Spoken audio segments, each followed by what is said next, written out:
سنیں، اللہ پاک جب ہماری دعائیں فوراً قبول نہیں کرتا نا، تو سمجھ لو اللہ کیا چاہتا ہے۔ اللہ تعالیٰ کس چیز کا اشارہ دے رہا ہے تمہیں؟ جانتے ہو، ہماری زندگی میں ایک ایسا وقت بھی آتا ہے جب ہم بار بار دعا مانگتے ہیں، دل سے مانگتے ہیں، اور پھر بھی وہ دعا قبول نہیں ہوتی۔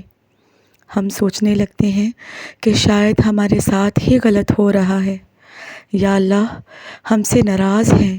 یہ وہ وقت ہوتا ہے جب انسان کا دل ٹوٹنے لگتا ہے، امیدیں ختم ہونے لگتی ہیں، اور سوالات ذہن میں گونجنے لگتے ہیں کہ آخر میری دعائیں کب قبول ہوں گی۔ لیکن ایک بات کو یاد رکھنا ضروری ہے کہ اللہ تعالیٰ ہمیشہ ہمارے حق پہ بہتر فیصلہ کرتا ہے۔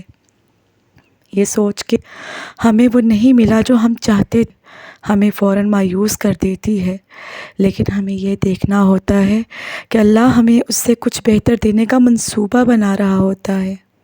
اگر آج دعا قبول نہیں ہوئی تو یقیناً اللہ کے پاس ہمارے لیے کچھ ایسا بہتر ہے جس کا ہمیں علم بھی نہیں ہے۔ جب دعا مانگتے ہیں نا اور وہ فوراً نہیں ہوتی تو یہ ایک امتحان ہے۔ اللہ ہمارے صبر کا امتحان لیتا ہے، ہمارے ایمان کا امتحان لیتا ہے۔ یہ دیکھنا چاہتا ہے کہ ہم کتنے مضبوط ہیں، ہم کتنی دیر اس کی رحمت کا انتظار کر سکتے ہیں، کیونکہ صبر کرنے والے ہی وہ لوگ ہیں جنہیں اللہ کے قریب ہونے کا موقع ملتا ہے۔ کبھی کبھی ہم یہ بھول جاتے ہیں کہ ہماری زندگی کی ہر چیز اللہ کی حکمت کے تحت چل رہی ہے۔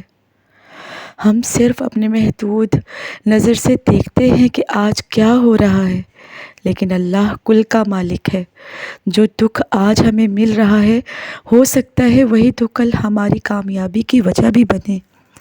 اللہ کے منصوبے پر یقین رکھنا آسان نہیں ہوتا، خاص طور پر جب زندگی میں مسلسل مشکلات آئیں، لیکن یاد رکھیں کہ اللہ اپنے بندوں پر کبھی ظلم نہیں کرتا۔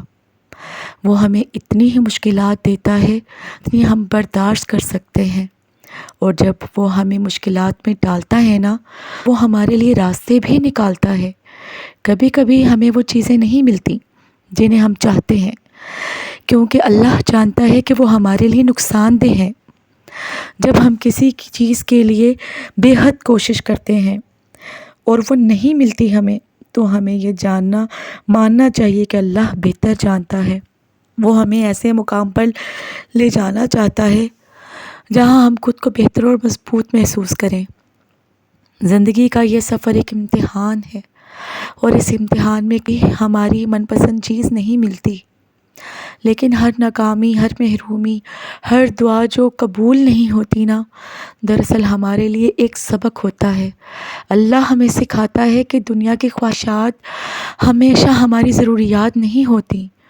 ہو سکتا ہے کہ ہم کچھ چاہتے ہیں، لیکن اللہ جانتا ہے کہ وہ چیز ہمیں نقصان پہنچا سکتی ہے۔ یاد رکھو، صبر وہ راستہ ہے جو ہمیں اللہ کے قریب کرتا ہے۔ جب ہم صبر کرتے ہیں نا، تو اللہ ہماری دعاؤں کا جواب اپنے وقت پر دیتا ہے۔ یہ وہ وقت ہوتا ہے جب ہمیں یہ سمجھنا ہوتا ہے کہ ہر چیز کا ایک وقت مقرر ہے۔ ہم جو چاہیں، جب چاہیں، وہ فوراً ملنا ممکن نہیں ہوتا۔ ہو سکتا ہے کہ ہم یہ سوچیں کہ ہماری کوششیں رائگاں جا رہی ہیں، لیکن اللہ کبھی ہماری محنت کو ضائع نہیں کرتا۔ ہر دعا، ہر آنسو، ہر خواہش اللہ کے ہاں جمع ہوتی رہتی ہیں، اور جب وہ قبول ہوتی ہیں تو وہ ہمارے لیے بہترین ہوتی ہیں۔ زندگی میں ناکامیاں، آزمائشیں اور مشکلات ہمیں سکھانے کے لیے ہوتی ہیں کہ اللہ ہمارے لیے کیا چاہتا ہے۔ ہمیں خود پر اور اللہ کی مرضی پر بھروسہ رکھنا چاہیے۔ ہو سکتا ہے کہ آج ہماری دعا قبول نہ ہو، لیکن کل اس کا جواب ہمیں ضرور ملے گا، اور وہ جواب ہماری توقع سے زیادہ بہتر ہوگا۔ بس ہمیں صبر کے ساتھ اللہ پر یقین رکھنا ہے اور اس کے فیصلوں کو قبول کرنا ہے۔ ہر آزمائش کے بعد آسانی آتی ہے، اور ہر مشکل کے بعد راحت بھی ملتی ہے۔ یہ دنیا عارضی ہے، اور اللہ کی رضا حاصل کرنے کے لیے ہمیں ان مشکلات کا سامنا کرنا پڑتا ہے جو ہمیں اس کے قریب کرتی ہیں۔ جب اللہ ہماری دعائیں فوراً قبول نہیں کرتا نا، تو اس کا مطلب یہ ہوتا ہے کہ وہ ہمیں کسی بڑی نعمت کے لیے تیار کر رہا ہے۔ تو دعائیں مانگنا مت چھوڑیں، کوشش کرنا بند نہ کریں، اور سب سے بڑھ کر صبر کرنا نہ بھولیں۔ اللہ کی رحمت اور کرم ہر اس شخص پر ہوتا ہے جو اس پر یقین رکھتا ہے، اس کے فیصلے کو قبول کرتا ہے اور مشکلات میں صبر کرتا ہے۔ یہی صبر آپ کو اللہ کے قریب لے جاتا ہے، اور آپ کی زندگی میں وہ تبدیلی آتی ہے جس کا آپ نے کبھی تصور بھی نہیں کیا ہوتا۔ جب انسان مشکلات میں صبر کرتا ہے نا، تو اللہ اس کے دل میں ایک خاص سکون اور اطمینان ڈال دیتا ہے۔ یہ وہ لمحہ ہوتا ہے جب انسان کو محسوس ہونے لگتا ہے کہ اس کی مشکلات کے باوجود اللہ اس کے ساتھ کھڑا ہے۔ صبر کا مطلب یہ نہیں ہوتا کہ آپ اپنی کوششیں چھوڑ دیں، بلکہ اس کا مطلب ہے کہ آپ اللہ پر بھروسہ کرتے ہوئے اپنی جدوجہد کو جاری رکھیں۔ یاد رکھو، جب ہم صبر کرتے ہیں نا، تو ہم اللہ کے فیصلوں کو سمجھنا شروع کر دیتے ہیں۔ یہ سمجھ آتی ہے کہ شاید وہ مشکل، وہ تکلیف، وہ پریشانی ہماری تربیت کا حصہ ہیں۔ اللہ ہمیں مضبوط بنا رہا ہے، ہمیں اس مقام تک لے جا رہا ہے جہاں ہم نہ صرف اپنی مشکلات کا سامنا کر سکیں، بلکہ دوسروں کے لیے بھی مشل راہ بن سکیں۔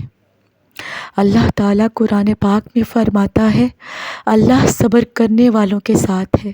جب آپ کا دل دکھ میں ہوتا ہے نا، جب آپ کو لگتا ہے کہ دنیا آپ کے خلاف ہو گئی ہے، تب اللہ آپ کے ساتھ ہوتا ہے۔ وہ آپ کے دل کو تسلی دیتا ہے، آپ کو مضبوط بناتا ہے تاکہ آپ آگے بڑھ سکیں۔ کبھی ہم یہ بھول جاتے ہیں کہ زندگی میں مشکلات کا سامنا ہر کسی کو کرنا پڑتا ہے، چاہے وہ دنیا کا امیر ترین شخص ہو یا غریب ترین۔ فرق یہ ہے کہ کس طرح ہم ان مشکلات کو برداشت کرتے ہیں۔ جو لوگ اللہ پر بھروسہ کرتے ہیں نا، اور صبر کا دامن تھامتے رکھتے ہیں، وہی لوگ ہیں جو بالآخر کامیاب ہو جاتے ہیں۔ صبر کا مطلب یہ بھی ہے کہ آپ اپنی زندگی میں شکر گزاری کا پہلو بھی دیکھیں۔ ہو سکتا ہے کہ آج آپ کو وہ نہ مل رہا ہو جس کی آپ خواہش رکھتے ہیں، لیکن اللہ نے آپ کو بے شمار نعمتوں سے نوازا ہے۔ جب آپ اپنی مشکلات میں صبر کرتے ہیں نا، اور اللہ کی دی ہوئی نعمتوں کا شکر ادا کرتے ہیں، تو اللہ پاک آپ کی زندگی میں برکتیں ڈال دیتا ہے۔ اللہ کبھی بھی اپنے بندوں کو مایوس نہیں کرتا۔ جب آپ اللہ کے راستے پر چلتے ہیں اور صبر کرتے ہیں نا، تو آپ دیکھیں گے کہ آپ کی زندگی میں برکتیں ہی آنا شروع ہو جائیں گی جن کا آپ نے کبھی تصور بھی نہیں کیا ہوتا۔ یاد رکھیں، صبر کا مطلب یہ نہیں کہ آپ کچھ نہ کریں، بلکہ اس کا مطلب ہے کہ آپ اپنی دعاؤں کو جدوجہد جاری رکھیں، اللہ کی مدد طلب کریں اور اس کے فیصلوں پر راضی رہیں۔ اللہ کبھی بھی کسی کا صبر ضائع نہیں کرتا۔ بے شک اللہ تعالیٰ صبر کرنے والوں کے ساتھ ہے۔